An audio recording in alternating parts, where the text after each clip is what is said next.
Hello, I'm Valentin Mandaci, the architectural historian, and I would like to make a review of an exhibition going on right now at the National Museum of Art in Bucharest. It's a retrospective of the painter Constantin David Rosenthal, an important figure of the 1848 revolution in Wallachia. I would like to show you the frontispiece of the exhibition. Their website is here. Is the image there, what you see the woman in that peasant blues is revolutionary Romania, the most famous painting of Rosenthal and very important in Romanian art history. You may ask yourself why shall I make this review about this exhibition? Why Rosenthal in the context of my stated preoccupation on activity as an architectural historian of Southeast Europe with a focus on Romania, where I am based. There are two interesting reasons. One is when we look at the architectural phenomenon in the region, in the country, and its larger context, we look at the origin of that architecture. We're speaking of architecture which took place, was built mainly in the national era. So it has a lot to do with the local national culture, local political culture, local traditions, the way how this state, this polity originated. So it's very important to know its origins, its beginnings. And the 1848 revolution was such a momentous event for the national state of Romania, very similar to what has happened in other parts of Central and Eastern Southeast Europe in that period. And to make you more aware about this importance of knowing the origins, the beginning of the setup of a polity, its fashions, its culture, its political culture, just think about the obvious example of the United States. It starts as a polity after the American Revolution in 1776, and when we speak about its culture, its architecture, which is one of the branches of the culture, for example, we always make references about the beginnings of this state, about its political culture, what it's imprinted it at its beginning and is still percolating its sinews. The same is going on with in other parts of the world. The French Revolution, which started a few decades later after the American one, again is pivotal for the French culture of nowadays, reflected including in architecture. And at a smaller scale, at states such as Romania in the Northern Balkans. So Rosenthal is part of this original beginnings, if I can put it that way. And another interesting aspect is how that political culture came on, who were the people who participated at it. And Constantin Rosenthal is very symptomatic in that regard. He's not a native Romanian, he's a Hungarian Jew, born in Pest, part of the actual Budapest, the capital of Hungary, a native speaker of Hungarian and German, and who adopted this new country, Wallachia, which is one of the main components of nowadays state of Romania, its southern part. And also that painting, Revolutionary Romania, what you saw on the website of the exhibition, you saw that woman there was modeled by a Scottish woman, Mary Grant. And all of this gives you an idea about the nice, international in a way, beginning an ideas, the cosmopolitan atmosphere of Wallachia, Bucharest especially, and their hopes of a future of this modern nation, not like we had later on in the winter period and Second World War, this ethnic nationalism which went to the extremes of Nazis and fascists, then national communism, or today the post-communist era, and ethnic and religious nationalism, which looks back to the ethnic roots of the nation. It's in such a sharp contrast with what has happened in 1848. It had a much nicer outlook, much nicer basis, and international participation, was very inclusive and open arms political movement and polity, unlike what is going on, what was transformed later on in the subsequent century and a half. Let's see how Rosenthal used to look, because we are in the era before photographs, and it's a drawing with his liking. This one, drawn by one of his friends in the late 1830s, early 40s. You can see a young man coming from Hungary, probably for employment. We are in the era of the Ottoman Empire, which doesn't have a tradition of Western painting. The painting was church in Byzantine manner and decoration in Ottoman Baroque. So painters at that time, painting portraits, were very rare, hard to come by, and they were sort of cinema or TV or Instagram all those times, but much more expensive and exotic in a way. Also, in this part of the world, we didn't have top-notch painters like in the West. The ones who came here were the ones looking for adventure, and also the ones willing to undertake the risk, and they weren't the most famous, the best, the ones who would try these unknown places of the Ottoman Empire. That's why paintings of the Western painters who came here for employment in the first part of the 19th century are sometimes quite crude and naive. As you can see here, in this painting of a lady by Rosenthal, it's one of his first commissions here in Wallachia. It's a lady from the Grand Boyar family of Filipescu, who incidentally were landowners in my village. They were the lords of my village, and most probably this woman was the builder of my village church, which is still standing, and the paintings there inside are from the original paintings from her time. So it has a bit of a ring for me. But you can look at the painting, which is quite crude. Someone who didn't have a proper formal training. We know that he never finished a school of art. He went, Rosenthal went to a school of art in Vienna and also in Paris. There are quite suppositions, they are not yet documented, fully documented, this education in painting of him. It is known that he stated that he wants to train himself on the go, and this is part of this process. The most famous painting of him, I have to show it you here at the beginning of the video, is this one, which is after the defeat of the revolution in 1849, early 50, 1850, when the revolution was already defeated, and already you can see that it's a much more skillful portrait, much more carefully drawn than what you saw at the beginning of his career. So it looks that he got practice and also learned his trade much better. Romania or Wallachia, when we're speaking about the revolution in Wallachia, Romania came much later on, a few decades later, after the Crimea War, and recognized officially after the Russian-Turkish War of 1876-77 by the Treaty of Berlin in 1878. It was a land in transition, and when he is around here, already these sites, people with this kind of attire were a common sight. It's a boyar aristocratic attire. The personage here is supposed as being, it's not fully documented, from the Cătuneanu boyar family. It has this fanariot attire typical of the Greeks of Istanbul. They governed the principalities of Moldavia and Wallachia during the fanariot period, 18 up until early 19th century.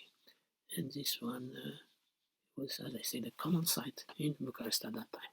Contrasting also with the Western fashions, as Rosenthal painted over here in 1848 during the revolution, of Boyar Nicolae Golescu, one of the important participants in the revolution. He later on, in the 1860s, became a prime minister of the new country. And this painting in the manner of aristocratic paintings in England, for example, but again quite crude. If you look, for example, at the figure of the dog, it's a bit crude. It's a metaphor. He liked to paint metaphors, Rosenthal. The boyar has his civilian clothes thrown on the armchair, and here he's got this hunting costume showing the start of the revolution. The painting is dated in May 1848, at the start of the revolution, and it's a metaphor regarding this kind of more military kind of aspect. The revolution was besieged by the opposing forces of Russia and the Ottoman Empire, and was invaded by an Ottoman army and crushed, for example. The painting is located in Bucharest here, is in the corner, but the landscape around is a mountain, a hilly terrain, probably another metaphor that the resistance will continue in the Romanian national fortress, which are the Carpathian Mountains.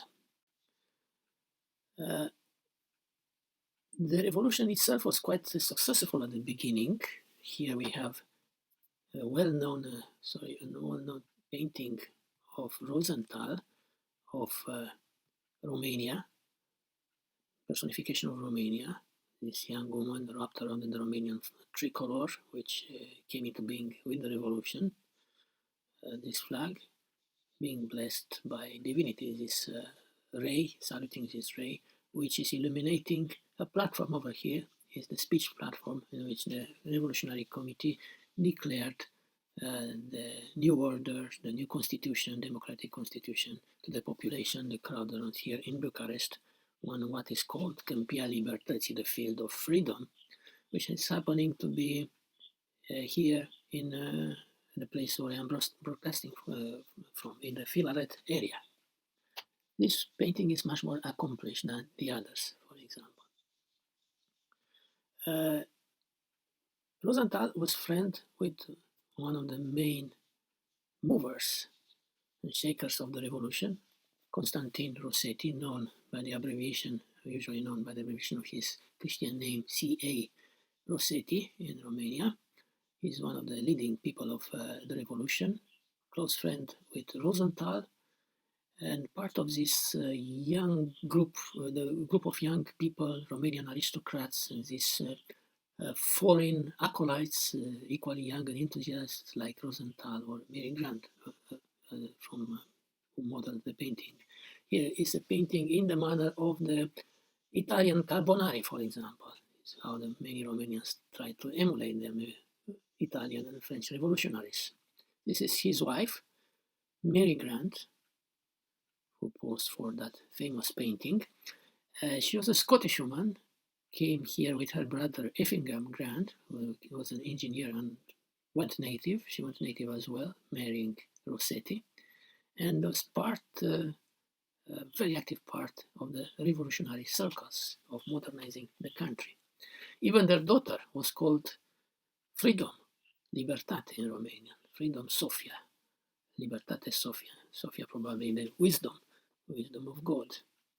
Again, you can see that the painting is not really up to scratch, it's quite good overall, but look at this finger, which is way out of proportions. Again, gives you an idea that the painter was still on the learning curve, but again, you have to look in the local context of this periphery of the Ottoman Empire, where Western manner of painting just started.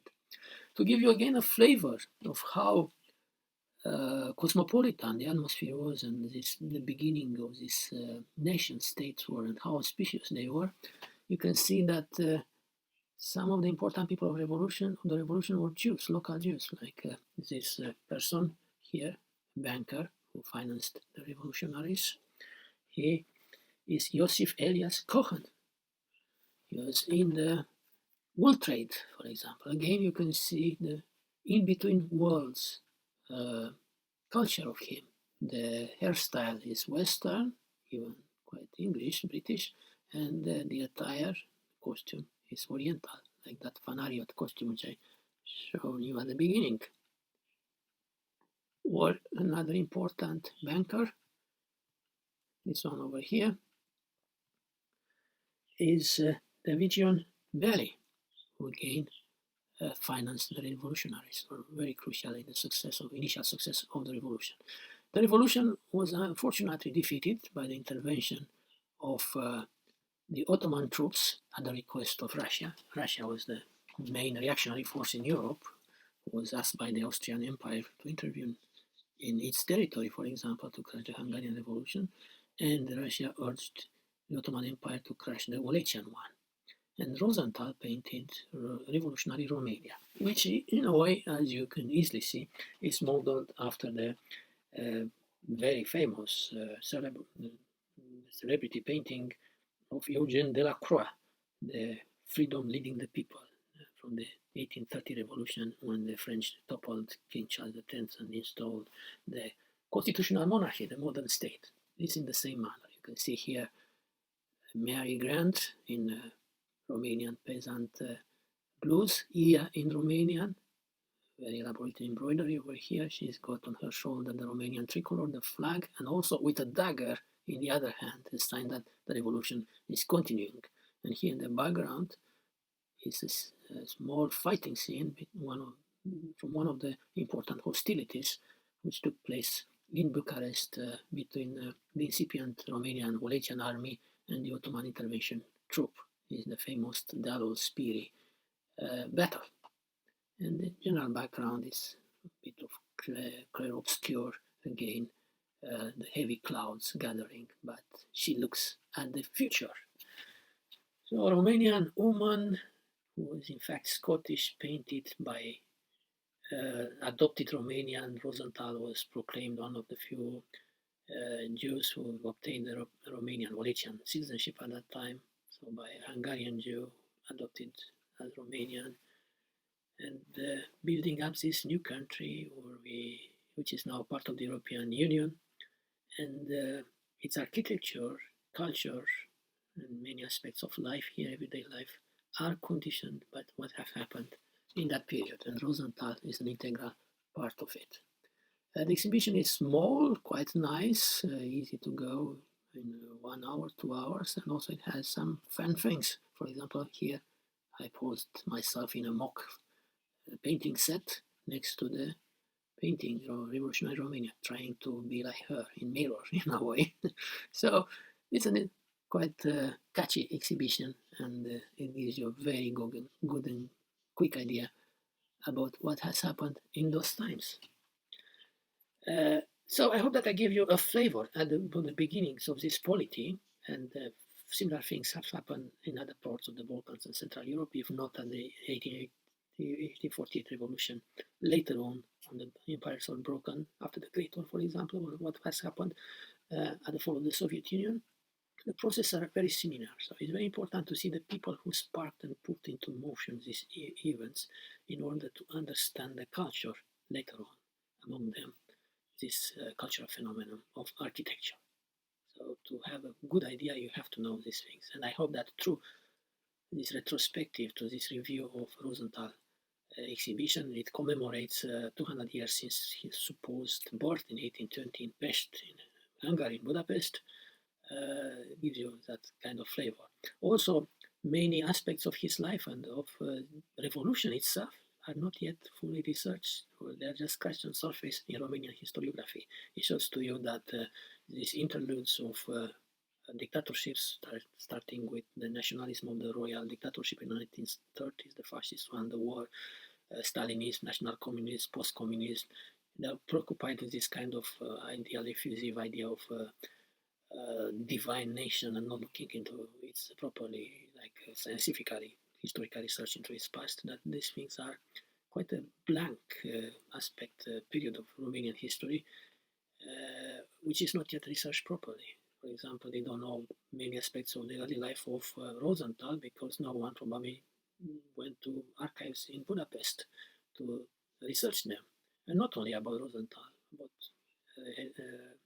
Rossetti, about Mary Grant, it's just anecdotal kind of things. Only now, probably this is a bit of a beginning. So if you are interested to go into this kind of research, it's a really virgin ground, and I recommend you to have a try, even if you are not living over here in Romania. That is a very interesting aspect of regional history. So I hope that you found interesting this video. We'll see each other very soon. Thank you. I am Valentin Mandaci, the architecture historian, expert in the architecture history of Southeast Europe. Thank you and goodbye.